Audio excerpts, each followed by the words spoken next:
Siyempre ang ating mga kapuso, eto kailangan nyo po ibigay talaga ng highest level nyo. Sabay-sabay magbilang in 1!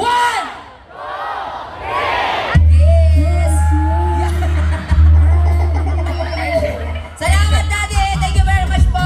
Thank you, Palakpakan sir. naman natin si Thank you Daddy. so much. Palakpakan naman natin si Daddy. Ang ating buting executive assistant na I'm sure kami magtatagal pa po kayo kay Mayor, di And ba? guys, maglalambing lang kami sa inyo sa pagbabalik po ng T-Bats on the Go. New episodes, new... Fresh episodes! Yes, At ako. syempre mga kapuso, Papasaya ang pa yan ating sa mga inyo. guests. Every Sunday pa din. Or running 8 years na tayo. Yes! Dahil 8! po yan sa suporta ng ating mga kapuso, mga katibats na nanonood every Sunday. At isa na dyan ang bayan syempre ng San Pablo. Kaya guys, kung talaga tuloy-tuloy pa rin ang suportahan natin, this time magsuportahan tayo together with this song kasi alam namin madami dito mga bata pa at meron na may mga edad kaya nagpagawa po kami ng isa awitin na lahat malalaman na natin. makaka-relate. Let's see kung sino dito ang mga millennials versus centennials. Nasaan po ang mga Alright. millennials? Palakpakan! Millennials! Konti lang. Ang mga centennials! Oy! Ituturo ko yung mga nakaupo dyan. Okay, let's do this! Once again, Super Tekla! Bubay! And here's our final song for everybody. Play, DJ! Come on! Ibigay nyo yung best you guys. Taas ka man! Mag-alat ang ating pagdaan. Please do stick with us. You wanna run chat live stream? Hello sa inyo. Happy Coco Festival, everybody! Listen!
wala ka. Ang say ko lang ay magpabuti ka. Start ka na sa pagdurusa. Join ka lang sa problema. Wag ko tayo ang magpasamo. Hinangin ko ang matulog. Trip ko lang umisena. Head ko ay sobrang bigas. Wag ko say na lang kumpadre.